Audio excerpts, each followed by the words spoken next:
Welcome to the Sage Thought Leadership Podcast, transforming the way people think and work so their organizations can thrive.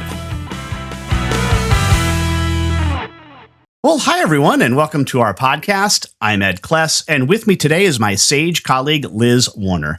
Liz is currently a Partner Enablement Manager at Sage, focused on implementation and consultant enablement. Liz loves leading teams, and we'll talk more about that later, and is proud, self-proclaimed operations nerd, although she loves strategy too. Liz is originally from Montana and has a passion for national parks, travel, opera, and astronomy. She currently works from her home office in Brooklyn with her husband and 2 children. Welcome to the Sage Thought Leadership Podcast, Liz Warner. Hi, Ed. Thanks for having me here today. Well, first off, Liz, why do you do what you do? Well, honestly, it sounds super cheesy, but I really do like to try and make the world a better place. I like to help people. I like community, and I want to make things better. If there's something to be made better, I want to help. And tell me about your passion for leading teams. You mentioned that in your bio, and it's something that you really get fired up about. So let's talk a little bit about that. Yeah, I really do. I love leading teams. And, one of the reasons why is because we spend so much time at work, like so much of our lives at work. And I think we should enjoy it. And I feel like people feel good when they feel like they're doing something of value. And it doesn't have to be, creating a new vaccine that saves humanity. It doesn't have to be at that level, but everyday little things that help each other, that provide value. I think, people need that. People like to feel like they're contributing to something. And I really enjoy getting to know people and understanding what makes them tick, to try and it's my goal. I aspire to it. And I think it's one of these things that you just continually aspire to. You're never going to be done, to understand people, understand individuals, and really recognize their strengths and try to figure out how to pull that out of them. And I personally get joy out of helping people bring out the best of themselves.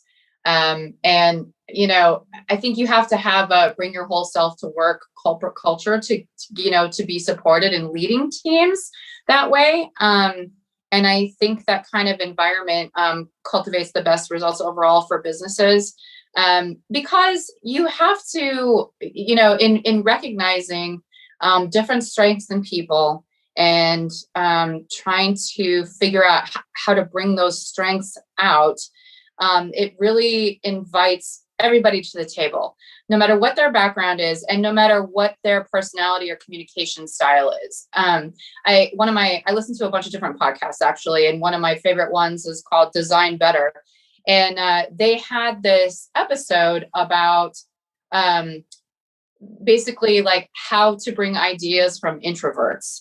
And to me, like as a manager, as a leader, again, whether it's, people who report directly to me, whether it's a project leader, whatever it is, I keep that top of mind, like how do I think having everybody's voice at the table is valuable. It doesn't mean that, everyone's equally, they're what their thoughts aren't equally relevant to that specific project, sure.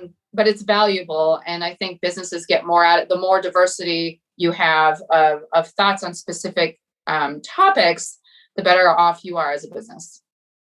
Yeah. One of my mentors is a guy by the name of Peter Block, and he encouraged me to talk about asking this question at the beginning of a project of every member of the team. And he said, ask them what gifts do they bring to the table?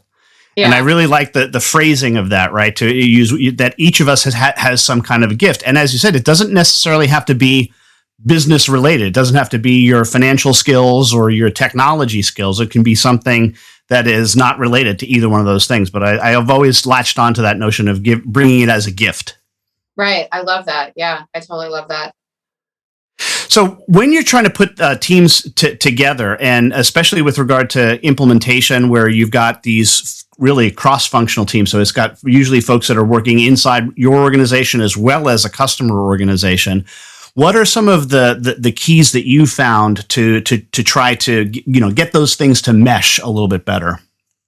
Sure. Well, I will tell you, there's two things that I always look for, and I don't always get them, but I look for good communication skills, and I look for resourcefulness.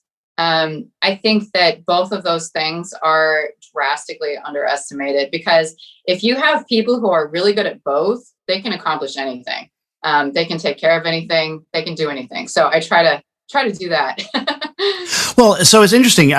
Communications always a challenge with every single project, every single organization. I don't think there's any organization that does communications as perfect. It's not possible.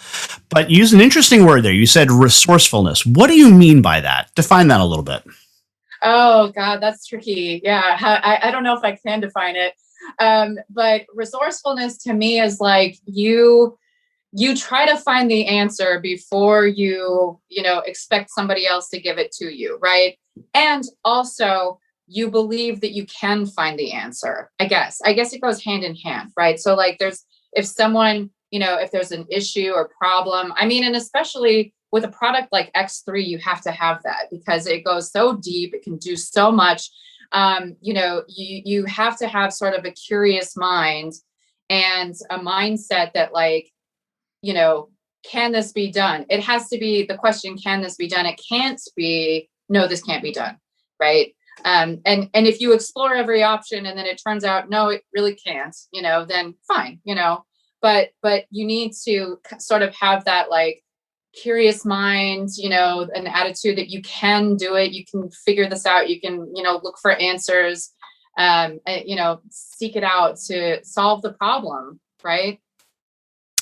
And Liz, we have an exit question that we ask all of our guests on the Sage Thought Leadership podcast, and that is, who is a hero of yours and why are they a hero? Well, Ruth Bader Ginsburg is absolutely one of my heroes because she fought for women's rights her entire career, basically. And I feel like I really, I feel like I personally owe her. But, there's a famous quote of hers that I think of a lot, and I aspire to be this way. And it's fight for the things that you care about, but do it in a way that will lead others to join you. And I think there's a lot of power in that. All right. And lastly, Liz, how can somebody contact you? You can contact me at liz.warner@sage.com.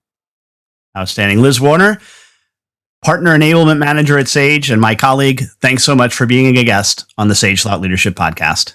Thanks so much, Ed. Review and subscribe by searching your podcast player of choice for Sage Thought Leadership Podcast.